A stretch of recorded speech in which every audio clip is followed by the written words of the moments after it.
রওনা। এমন সময় হযরত ওমর রাদিয়াল্লাহু তাআলা দেখেন বাড়ি যে রাখাল চিৎকার করে হাওমাও করে কান্নাকাটি করতেছে।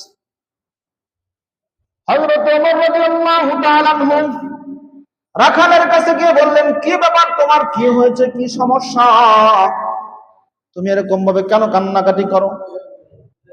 রাখাল ডাক দেয়া বলে, মনিব, এই যে ছাগলগুলো দেখেন, এই যে উটগুলো দেখেন, আমি আজ 3 দিন যাবত অনেক চেষ্টা করতেছি, একটা ছাগল একটা উট মুখের মধ্যে কোনো খাবার লাগায় না, শুধু চোখ দিয়ে পানি ঝরঝর করে ফেলায়। বুঝেন না, নেতা মানুষ, ভিলেন মানুষ, তার কেরা তো চিন্তা ভাবনা আছে। ওই কি হয়েছে, উটের কাছে দাও, আমি যাই, উটের কাছে খাবার নিয়ে যাই। ওমর রাদিয়াল্লাহু তাআলা আনহু উটের সামনে খাবার বসে, উট মুখ ফিরিয়ে নেয়। ওমর দেখে উটের চোখের মধ্যে পানি পানি পড়তেছে, কান্না করতেছে। ওমর খুঁজে পাচ্ছে না কেন উট কান্দে, কিন্তু উট ঠিকই নবীজিকে চিনছে, বলেন ঠিক কিনা? উট 3 দিন পর্যন্ত খাবার খায় না, ছাগলগুলো খাবারের মধ্যে মুখ লাগায় না। উটগুলো ওমরকে বোঝায়, ওমর, আমরা উট হইয়া প্রাণী হইয়া মুহাম্মদকে চিনলাম, তুমি মানুষ হইয়া মুহাম্মদকে চিনলা না। তুমি যে কাজটা করতে যাচ্ছ এটা জঘন্যতম অন্যায়, পৃথিবীর সবচাইতে বড় অন্যায়। মুহাম্মদের মতো ভালো মানুষ আল্লাহর জমিনে আর নাই। এই জন্য এত দামি একজন মানুষকে তুমি হত্যা করার জন্য যাইতেছো, তুমি খুনি। আর যে খুনি মুহাম্মদকে হত্যা করবে, আমরা ওই খুনির কামানো উপার্জনে কোনো টাকা পয়সা, কোনো খাদ্য আমরা মুখে নেব না।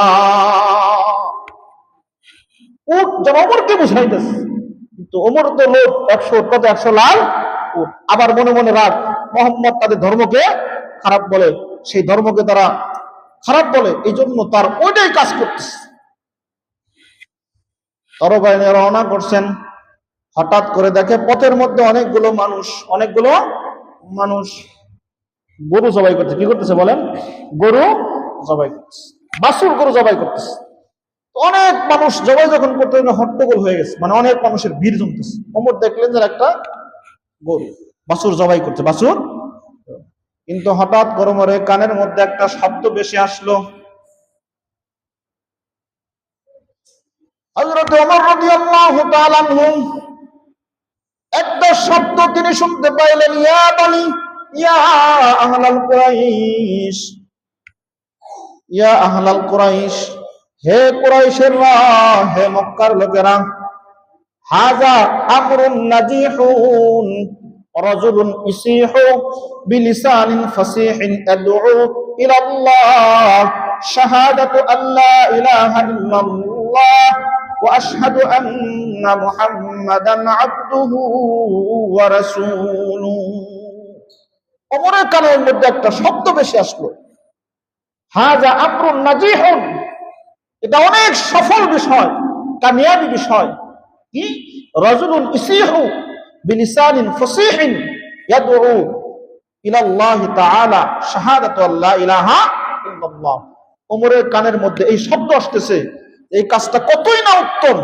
একজন লোক ইয়াদউ ইলা শাহাদাতি আল্লা ইলাহা ইল্লাল্লাহ, মানুষদেরকে এক আল্লাহর পথে ডাকে, ওয়া আশহাদু আন্না মুহাম্মাদান আবদুহু ওয়া রাসূলুহু, এবং মুহাম্মদ হলেন আল্লাহ তাআলার বান্দা এবং রাসূল। জোরে কোন সুবহানাল্লাহ। এই শব্দ যখন ওমরের কানে আসলো, ওমর বুঝতে পারলেন এটাকে আমাকে সম্বোধন করে বলা হচ্ছে। ওমরও বুঝলেন যে না, যে কাজটা করতে যাচ্ছি কাজটা অন্যায়। মুহাম্মদ সত্য নবীর মধ্যে কোনো সন্দেহ নাই, কিন্তু একটা কথা ভালো করে মনে রাখবেন, দুইটা জিনিস, একটা হলো বিবেক আর একটা হলো ক্ষমতা। একটা হলো কি? ক্ষমতা। ভালো করে বুঝেন, একটা হলো বিবেক আর একটা হলো ক্ষমতা। এই কোন ক্ষেত্রে যদি এই দুইটা জিনিস একত্রিত হয়, দেখবেন ক্ষমতার কাছে বিবেক হার মেনে যায়। বলেন ঠিক কিনা? এই দুনিয়াতে সব জায়গায়, শুধু ওমর না, পৃথিবীর সবখানে দেখবেন বিবেকের কাছে, ক্ষমতার কাছে বিবেক হার মেনে যায়, হার মেনে। আপনি একজনকে অন্যায় ভাবে থাপ্পড় মারছেন, আপনার বিবেক বলতেছে হ্যাঁ কাজটা অন্যায় করছে, আপনি ভুল স্বীকার করার জন্য বিবেক বলতেছে, কিন্তু আপনার ক্ষমতা দূর হওয়ার মতো একটা কোনো 10টাকে মারলে আমার কোনো সমস্যা হবে না। তখন সে ক্ষমতার দাপটে সে ভুল স্বীকার করে না, অথচ বিবেকের কাছে সে ধরা। বিবেকের কাছে সে রাতের বেলায় শুয়ে শেষে চিন্তা করে যে কাজটা তো আমি অন্যায় করছি, কাজটা আমি অন্যায় করছি। দুনিয়ার সব ক্ষেত্রে দেখবেন, যে কোনো ক্ষেত্রে দেখবেন, বিশেষ করে রাজনৈতিক ক্ষেত্রে দেখবেন, জানে এটা সহসৎ মিথ্যা, কিন্তু ক্ষমতা আছে এটাকে সত্য বানিয়ে দেয়। বলেন ঠিক কিনা? বিবেক বলে এটা মিথ্যা, বিবেক বলে মিথ্যা। কিন্তু দুনিয়ার সব জায়গায় দেখবেন বিবেক আর ক্ষমতা যখন এক জায়গায় হয়, তখন দেখবেন বিবেকের ক্ষমতার কাছে বিবেক হার মেনে যায়। তো ওমরও বুঝতে পারছেন কাজটা সঠিক না, আমি করতেছি, মোহাম্মদ সত্য নবী, কিন্তু ক্ষমতা আছে, দাপট আছে। মক্কার সব মানুষ ওমরকে দেখে ভয় পায়। ওর চিন্তা, আরে এক মোহাম্মদের মাথা আনলে কি হবে, কি এই চিন্তা ভাবনা করে রওনা করলেন ওমর মোহাম্মদের বাড়ির দিকে। যাইতেছেন, প্রতিমধ্যে হযরতে ওমর রাদিয়াল্লাহু তাআলা আনহুর সাথে একজন নব মুসলিম, সবেমাত্র মুসলমান হয়েছে কয়েকদিন আগে, হযরতে নাঈম ইবনে আব্দুল্লাহ, একজন নতুন সাহাবী, কেউ জানে না, কালেমা পড়েছে। ওমরের রাঙ্গা তরবারি দেখে সাহাবী জিজ্ঞেস বুঝতে পারলেন ওমর এই রোদের বেলায়, দুপুর বেলায় কোথায় যায়, কোথায়? আবার তরবারি খোলা। জিজ্ঞেস করলো, ভাই ওমর তুমি কোথায় যাচ্ছ? বলে মুহাম্মদের মাথা আনার জন্য। কয় কেন? কয় মুহাম্মদ নাকি নতুন ধর্ম নিয়ে আসছে, নতুন ধর্মের দাওয়াত দেয়, আমাদের ধর্মকে সে গালমন্দ করে, এই জন্য যাচ্ছি। এত বড় সাহস, মুহাম্মদের মাথা এনে আবু জেহেলের কাছ থেকে 100 লাল উপহার নেব। এই সাহাবী এখনো তার ইসলামের কথা প্রকাশ, কিন্তু যখন দেখলেন যে ওমর এত বড় অন্যায় করতে যাচ্ছে, বিশ্ব নবীর কল্যাণের জন্য যাচ্ছে, সাহাবী তো বুঝেন নাই, তখন আর ইসলাম গোপন রাখতে পারে নাই। হযরতে নাঈম রাদিয়াল্লাহু তাআলা ওমরকে বলেন, ওমর কি জন্য তুমি মুহাম্মদকে হত্যা করবা? মুহাম্মদ তোমাদের ধর্ম ছেড়ে অন্য ধর্ম অবলম্বন করেছে, নতুন ধর্ম আবিষ্কার করেছে। আরে এই অপরাধে যদি তুমি মুহাম্মদের মাথা আনতে যাও, তাহলে সর্বপ্রথম তোমার ঘরের খবর নাও। আরে আমি তো নিজের চোখে দেখেছি তোমার বোন ফাতেমা এবং তোমার ভগ্নিপতি নিজেই মুহাম্মদের ধর্ম করে মুসলমান হয়ে গেছে। এরকম সুবহানাল্লাহ। ওমরের মাথা গরম হয়ে গেছে, এমনি তো গরম, বোঝেন, আরো গরম হয়েছে। কি রে, যেই কারণে আমি মুহাম্মদের মাথা আনতে চাইতেছি, সেই কারণ যদি আমার বোন এবং ভগ্নিপতির মধ্যে পায়, তাহলে তো অবশ্যই খারাপ। একদম রেগে গেছে, রাগ করে মনে করেন যে যাইতেছে বোনের বাড়ির দিকে। হযরত ওমর রাদিয়াল্লাহু তাআলা আনহু বোনের বাড়ির দরজায় যখন নক করছে, শব্দ শুনেই বুঝতে পারছেন হযরতে ওমর আসছেন। ওমরের বোন এবং ভগ্নিপতিকে হযরতে খাব্বাব রাদিয়াল্লাহু তাআলা আনহু এই সূরা তাহা, যে সূরাটা আমি তেলাওয়াত করেছি, এই সূরা তাহা শিক্ষা দিতেছিলেন। জোরে কোন সুবহানাল্লাহ। ওমর ঢুকার আগে, ওই দরজায় করা দেওয়ার আগে বুঝতে পারছে ঘর থেকে যেন কি আওয়াজ আসতেছে, হযরতে খাব্বাব রাদিয়াল্লাহু তাআলা ওমরের শব্দ শুনে পলাইছে। কি পলাইছে? কি করছে? পলাইছে। হায় রে, যদি জানে যদি আমি কোরআন শরীফ পড়াইতেছি আর আমি মুসলমানের দাওয়াত দিতেছি, তাহলে তো আমার একবার কি করবে, শেষ করবে। পলাইছে, ওমর ঘরের ভিতরে ঢুকছে। ঢোকার পর বলে, ভগ্নিপতিকে ডাক দেয়া বলে, কি শুনলাম পথের মধ্যে তুমি নাকি মুহাম্মাদের ধর্ম গ্রহণ করেছো? বলেন, জি ভাই, আমি মুহাম্মাদের ধর্ম গ্রহণ করেছি। কারণ আপনাদেরটাও ধর্ম, মুহাম্মাদেরটাও ধর্ম, কিন্তু মুহাম্মাদেরটা যদি সত্য ধর্ম হয় আর আপনাদেরটা যদি বাতিল ধর্ম হয়, তাহলে আমি সত্য গ্রহণ করার মধ্যে তো কোনো সমস্যা নাই। বলেন ঠিক কিনা? এই কথা বলার সঙ্গে সঙ্গে ওমর নিজের আপন ভগ্নিপতিকে বেধম মার শুরু করছে। মারতে মারতে যখন শরীর থেকে রক্ত বের হচ্ছে, ওমরের বোন নিজের চোখের সামনে ভাইয়ের স্বামীকে মারতেছে, সহ্য করতে পারে নাই, ফিরাইতে গেছে। ওমর বোনকেও মারছে, বোনের শরীর থেকে যখন রক্ত বের হয়েছে, বোন ডাক দেয়া বলেন, ও ভাই, তোমার শরীরের মধ্যে যেই বাবার রক্ত, আমার শরীরের মধ্যেও কিন্তু সেই বাবার রক্ত। বলেন ঠিক কিনা? ও ভাই, তুমি আজকে আমি মুহাম্মাদের ধর্ম গ্রহণ করেছি, তোমার ক্ষমতা আছে, তাকত আছে, এই জন্য তুমি আমাদেরকে মারপিট করে ধর্ম থেকে পরিত্রাণ দিতে চাও, ধর্ম আমাদেরকে ত্যাগ করতে বলো। কিন্তু ভাই ভালো করে বুঝো, তোমার বাপ তোমার শরীরের মধ্যে যে রক্ত, আমার শরীরের মধ্যেও সে একই ভাবের রক্ত। আমার জীবন থাকতে পারে, আমার জীবন চলে যাক, আমার শরীর থেকে যতই রক্ত বের হোক, আমার স্বামীর শরীর থেকে, কিন্তু মুহাম্মাদের ধর্ম একবার গ্রহণ করেছে, আর ছাড়তে পারবো না। জোরে কোন সুবহানাল্লাহ। ভাই বোনের মহব্বত কিন্তু গভীর মহব্বত, বলেন ঠিক ঠিক? এটা তো আর বয়ান করার দরকার নাই। বোনের শরীর দিয়ে যখন রক্ত বের হইতেছে, হযরত ওমরের দিলে একটু মায়া লাগছে। কি লাগছে? মায়া লাগছে। যারা আমি কেমন ভাই, নিজের আপন বোন, আপন ধর্ম গ্রহণ করছে, তাই তারা কি করলাম, দিলের মধ্যে একটু দয়া আসছে। আসার পরে কয়, বোন তোরা জানো আমি আসার আগে কি পড়তেছিলি, কি পড়তেছিলি, আমার একটু শোনাতো। এই কথা যখন বলছে, খাব্বাব রাদিয়াল্লাহু তাআলা আনহু, ওই যে পলাইছিল, কি ছিল, পলাইছিল, দৌড়ে ওমরের সামনে আসে। জোরে কোন সুবহানাল্লাহ। ওমরকে বলেন, ইন্নাকা নাজিসুন, ওমর তুমি নাপাক, ওয়া ইন্নাহু লা ইয়ামাসসুহু ইল্লাল মুতাহহারুন। আর যেই কোরআন, যেই বই আমি তোমার বোন এবং ভগ্নিপতিকে পাঠ করে শোনাইতেছিলাম, এটা এমন একটা বাণী, এমন একটা কিতাব, লা ইয়ামাসসুহু ইল্লাল মুতাহহারুন, অপবিত্র অবস্থায় এটা ধরাও যাবে না, স্পর্শও করা যাবে না, পড়াও যাবে না। জোরে কোন সুবহানাল্লাহ। কোরআনুল কারীম অপবিত্র অবস্থায় ধরা গুনাহ, পড়া গুনাহ। ওমর রাদিয়াল্লাহু তাআলা আনহু, ঠিক আছে তাহলে আমার পবিত্র করো। দুইটা রাওয়াত আছে, একটা রাওয়াতে ওযু করছে, আরেকটা রাওয়াতে গোসল করছে। এরপর যখন ওমরকে দিছে ধরো, কারণ ওমর তো আরবি ভাষা বোঝে, কোরআন পড়তে পারে না? পারে তো। ওমর যখন পড়তেছেন, তাহা মা আনজালনা আলাইকাল কুরআনা লিতাশকা, হযরত ওমর রাদিয়াল্লাহু তাআলা আনহু পবিত্র কালামে পাকের সূরা তাহা তেলাওয়াত করতেছে। একটা আয়াত তেলাওয়াত করে ওমরের দিলের মধ্যে পরিবর্তন শুরু হয়ে গেছে। জোরে কোন সুবহানাল্লাহ। পড়তে পড়তে ওমর যখন এই আয়াত পর্যন্ত আসছে, ইন্নানি আনাল্লাহ,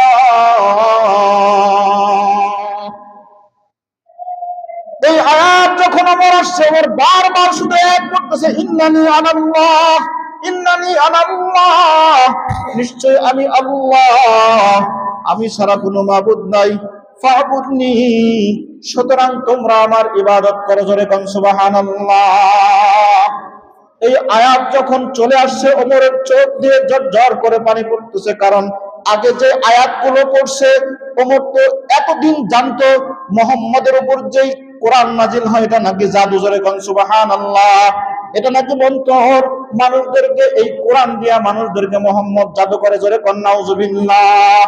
কিন্তু ওমর যখন এই কোরআনুল কারীম যখন তিনি তেলাওয়াত করলেন, তেলাওয়াত করার সঙ্গে সঙ্গে ওমর বলেন, মা আহসানা হাযাল কালাম ওয়া আকরামাহু, এই কথাগুলো কত সুন্দর, এই কথাগুলো কত সম্মানিত। জোরে কোন সুবহানাল্লাহ। এবার ওমর বলে, বোন আর দেরি করিস না, আমার মনটা ভালো লাগতেছে না, আমার কেমন কেমন যেন লাগতেছে, আমাকে তো একটু মুহাম্মদের কাছে নিয়ে যা, আমি মুহাম্মদের কাছে যাইব। জোরে কোন সুবহানাল্লাহ। হযরত ওমরের বোন এবং ভগ্নিপতি হযরতে খাব্বাব রাদিয়াল্লাহু তাআলা আনহু ওমরকে নিয়ে রওনা করছেন নবীজির কাছে।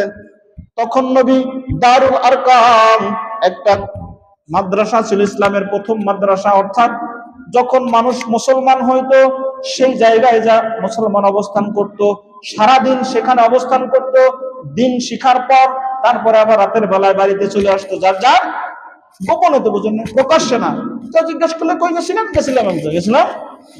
কিন্তু মুসলমানের জন্য দারুল আরকাম ছিল প্রথম ঘর।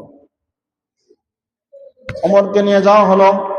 দারুল আরকামের দারোয়ান গেটের মধ্যে দুইজন সাহাবী দাঁড়ানো ছিল। যখন দেখছে ওমর আসতেছে, ওমরকে তো সবাই চিনে, চিনে কিনা বলেন, গাট করে দরজা লাগাই দিছে, কি দিছে, ঢুকতে দিবে না, ঢুকতে। হযরত ওমর রাদিয়াল্লাহু তাআলা আনহুকে বললেন, খাব্বাব বললেন, ভাই আপনি ওয়েট করেন, আমি ভিতরে যাব, আপনার ঢোকার পারমিশন নিতে হবে, তাছাড়া ঢোকা সম্ভব নয়। ওমর তো বুঝেন নাই, লিডার মানুষ, নেতা মানুষ।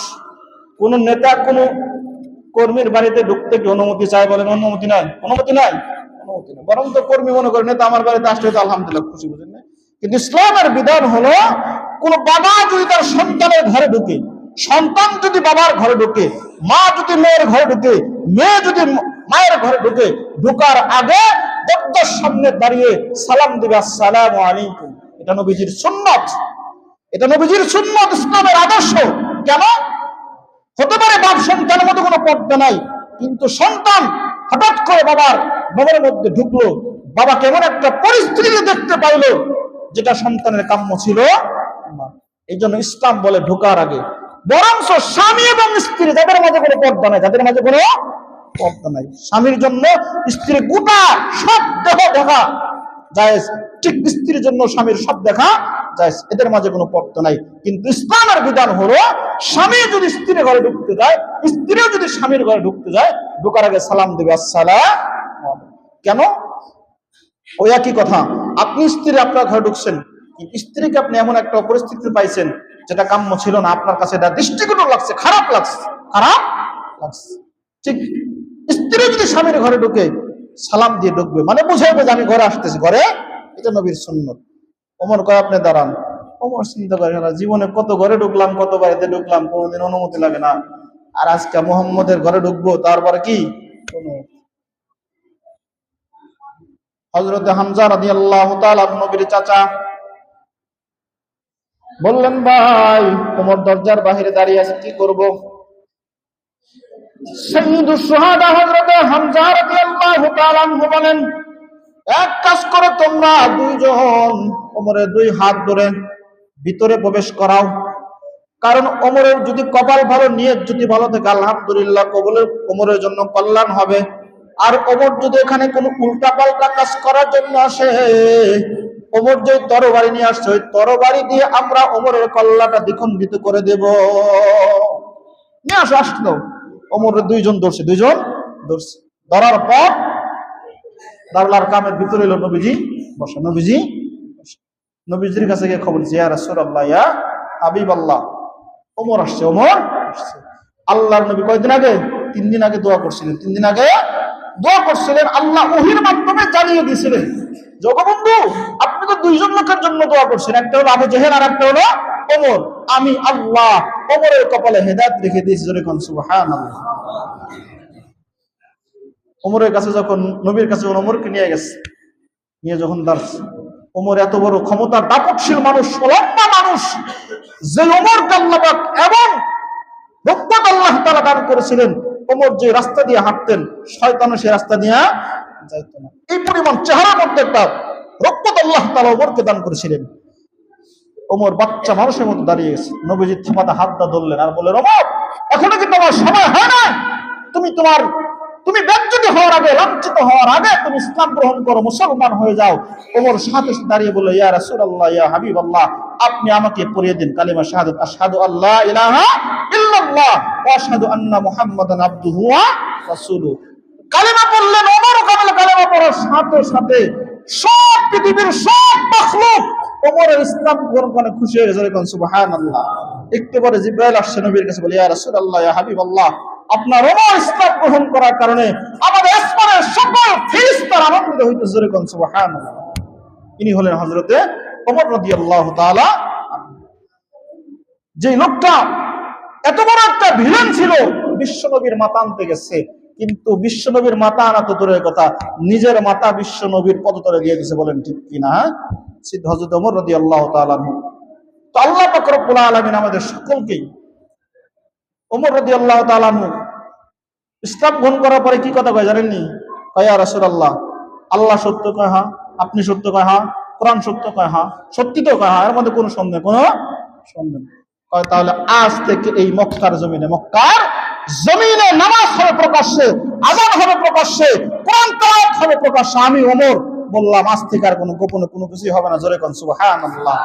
ওমর থেকে সর্বপ্রথম হক এবং বাতিলের পার্থক্য শুরু হয়েছে ওমর থেকে। ওমর বলছেন, যেটা হক প্রতিষ্ঠিত করব, পৃথিবীর কাউকে পরোয়া করব না।